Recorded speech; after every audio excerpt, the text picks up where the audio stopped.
You can see those 3 lobes, typical of all your cat tracks.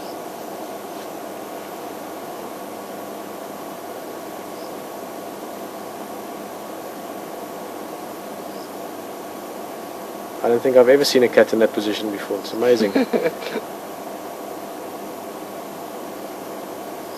I think this one might even be, again, maybe because it's still a young animal, even more flexible than the average cat. It almost looks like 2 cats lying head to tail.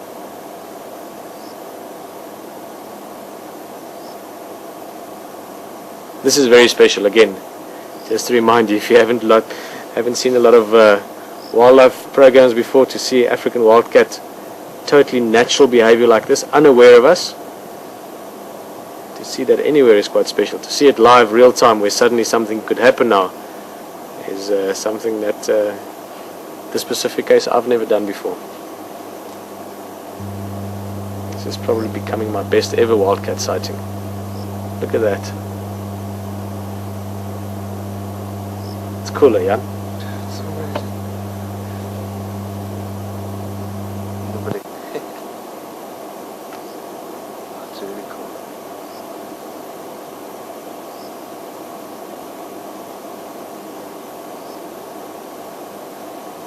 Now your cats also, your wild cats, the same as the larger cats out here. They've got these very coarse tongues, almost like little hairy nails. It's always the way I try and describe it, on the tongue, and that's very important for when they're lapping up water, but also other uses. One of those uses is for the grooming part. You can see this cat using that tongue almost like a comb to clean the fur itself, and then using the front teeth, not the canines, those little short blunted teeth in between the canines on the front of the jaw, using that to pluck out the odd tick or maybe a little bit of hair that is crumpled together or got some mud in it or whatever else, using the teeth and the tongue in the combination, and that way really keeping themselves perfectly spotless clean. Oh, it's just heard something, or what was going on there? You can see every now and again just checking its environment again, constantly listening. Look at that ear. See, just turning and just monitoring what's going on around it.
Something caught its attention there. You can see suddenly head up, listening, alert. It's slightly different behavior. Maybe it's not something too worried about, but the way it's listening is it's not listening as if it's food that's coming close. It's more like it's hearing something maybe a bit bigger, something to be wary of. Now these guys, they sort of fall somewhere towards the bottom of the ladder when it comes to predator hierarchy. Of course, out here lions are most dominant, and not too far behind them, second on that hierarchy, spotted hyena, and then wild dog, leopard, and then you have quite a few other things. Caracal, honey badgers, sort of, they're almost on their own. They feature depending on the mood they're in, sometimes at the top, but a lot of other predators as well that would be more dominant than African wildcats. So even though it's a superb predator, very well adapted to surviving in almost all conditions all around the world in different forms. It has to be very wary and aware of larger predators out here. Sort of ties into the question that just came through, this we just sent it through from Michelle asking from the UK. Basically, if people ever try and domesticate the specific species, the short answer would be not really, but that's only partly true.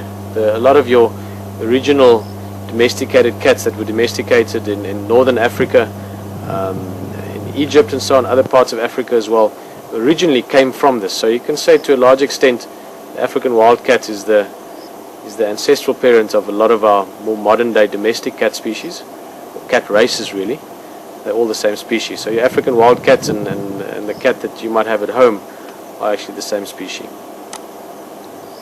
So without getting too technical about it, I think that answers the question. They don't really get domesticated a lot these days anymore, but a lot of our domestic cats do come from them. And they also interbreed quite a lot. Obviously cats, and if you're in a city environment, not so much, but you can take most, probably 98% of your different cat races that you find that are considered domestic.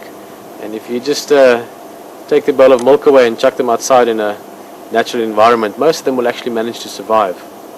They've still got a lot of instinctive surviving abilities and capabilities. So again, it's a lot of feral cats out here as well, and they quite often mate and crossbreed with the African wildcat. And before I get boring, I just want to say that what that does is it doesn't change the species. Obviously, it's not different species by breeding with each other. It's more just the case of that you have a less pure race in the form of the African wildcat as soon as it interbreeds with other feral cats. Oh, whoa, maybe we're going to see something. Look at that. Yanni, you ready? Mm-hmm. It might suddenly spring into action. It's certainly focusing on something there.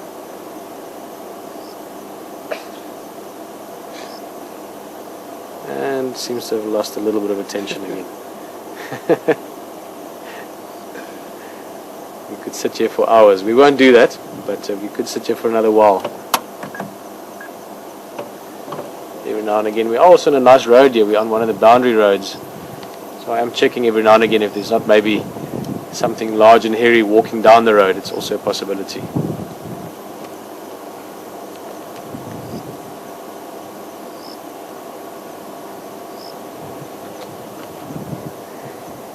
Take this cat to our kaya, to our camp. There are a lot of rats there.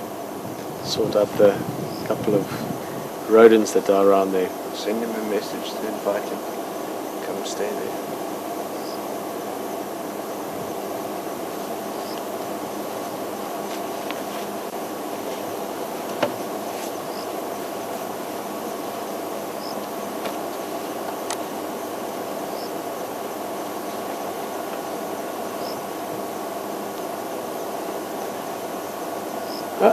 Might actually move. Bit of a stretch. Look at that. Very flexible cat, this.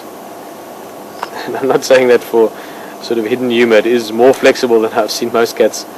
It's young and agile. And that is how easily an African wildcat can disappear.